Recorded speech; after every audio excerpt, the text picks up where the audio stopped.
As viewers noticed, we came to a sudden end yesterday at the Hyatt Hotel, owing to technical reasons which professional broadcasters would get up in arms about, but being here on YouTube we don't need to worry about too much. So we've resumed the next day here in Villa Moldova in Warsaw, a fine Moldavian restaurant, in order to just finish the interview with a couple of interesting questions which I still wanted to ask Alan, who incidentally I hadn't actually met in person before he handed me his business card at the do yesterday, and I put two and two together, so it's a small world on YouTube and in life. And Warsaw is sometimes sort of called a bit of a village, and I think that's probably there's something in that, especially among the international community. In any event, what I next wanted to ask you, Alan, is this. Going back to David Irving, do you think he and other Holocaust revisionists of his ilk in some way hold the Jews themselves responsible for what happened to them? Okay, well, there's two points here I'd like to make. First of all, there's the word revisionist.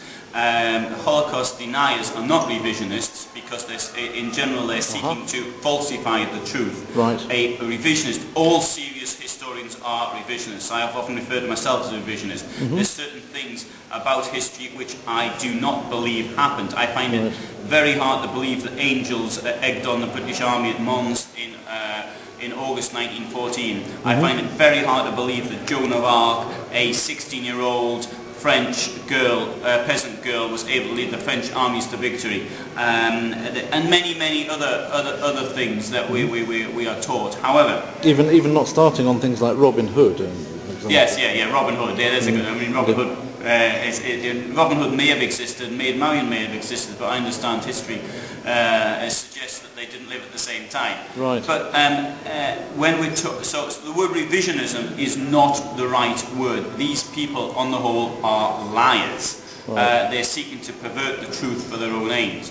Now, to come off the idea of deny a liar, you have those who are blaming the Jews themselves for what happened. Well, you know, it's a bit ridiculous. It's a bit like blaming the old lady for being mugged. Well, yeah, of course it's her fault. For what first point, she shouldn't have been walking out in the street by herself, and the second thing is she shouldn't have had some money in her purse at the time. If we take that logic, then yes, it's the old lady's fault.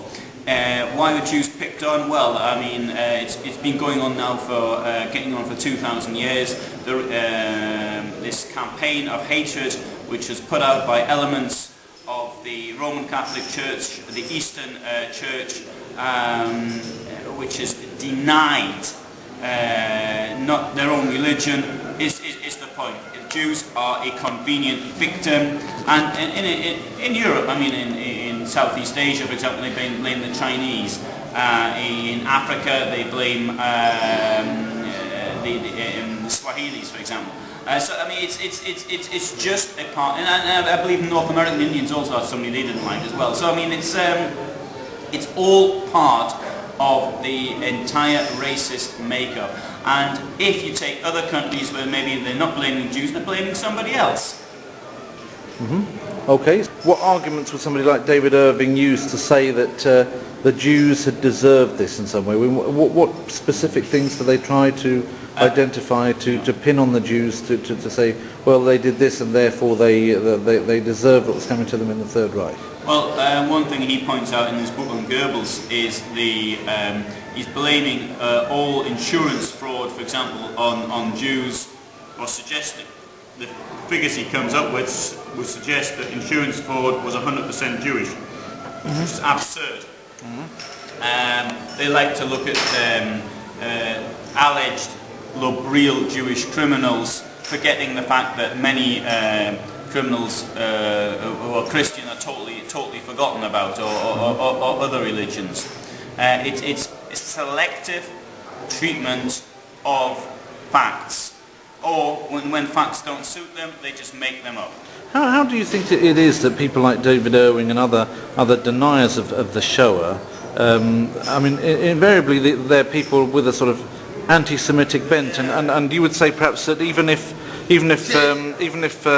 somebody like David Irving now has come around to a more standard view on the numbers of people killed and where they were killed, and how they were killed, still he in some way continually believes that they were somehow contributory to their own demise, and this is obviously a sort of anti-Semitic vein in their thinking from the very premise, is it not? Yes. Well, I mean, first of all, I'm going to point out that David Irving isn't a Holocaust denier, so he's not denying. He never has denied the mass shootings on the Eastern Front. So from and this is quite clear in the books. Even when it was his worst stage, just after the Leuther report at the beginning of the 90s. I mean, you can see in his book on Goering, for example, or on Goebbels, there isn't what we would term as denial.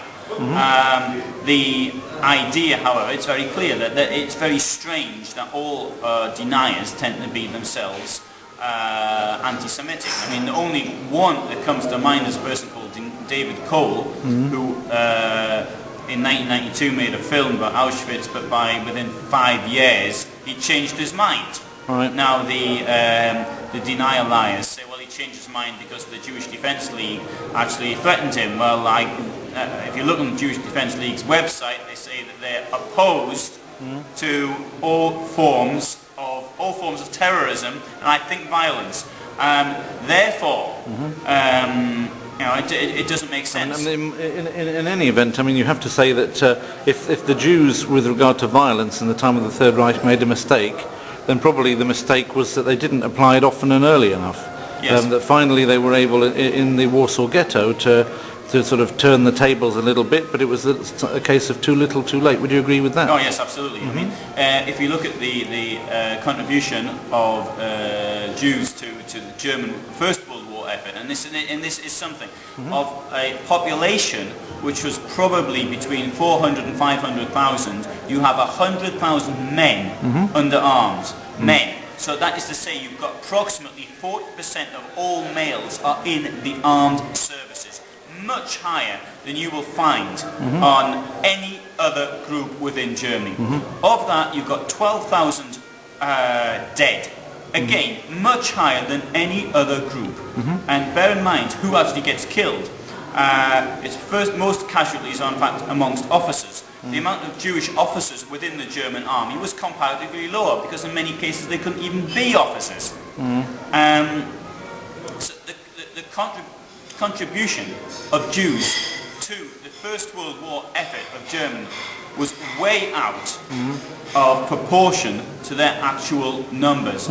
Some people might think that the First World War and its inefficient use of human life was in any event a kind of Malthusian sort of correction on the part of both Germany and the UK and other participant countries in getting rid of rather larger amounts of the less advanced classes. A lot of working class people in the UK were placed on the front in the First World War. Would you agree with that? Yes, yes. I mean, obviously... So there's a certain degree of sort of collusion even over... No, I don't think it did deliberately. I mean, you don't think it was a deliberate... No. Because I mean, you have to think when both sides get out, play a game of football on Christmas Day, then get back into the trenches again and start killing each other, how serious was all of that? Wasn't it just basically a way of making sure that the welfare states in Germany and Britain both could actually work because there wouldn't be so many welfare claimants if they were in body bags, for example? Well, they didn't even get body bags in those days, did they? No, they didn't. But, no, I think that's going too far. That's too radical. No, it's far too radical. Okay. It's not, I don't think it's borne out by facts, because unemployment before First World War was quite low. Right. And if we see this as a way of getting rid of the unemployed, no, I think that's really going well and truly over the top. Not only that, whereas in the British case is interesting, is that you'd have friends battalions. So you'd have a huge amount of people from one neighbourhood or from one village. They all get killed at the same time on the same day. Yeah. You can see this in the war memorials in small villages. The Northerners sometimes say, I mean, this was in Tinniswood, yes, he put it into the mouth of Uncle Mort in one of his books. Uncle Mort says that they did it to us so that they could come up and take our women afterwards. The Northerners were put up on the front. people from coal mining villages in Durham were in County Durham as it was then, were taken and put on the front so that the Southerners could come up and take their women, is what he put it. That's an accusation that's been said in other places as well. I think men in this country probably think you and I are here to take their women as well. So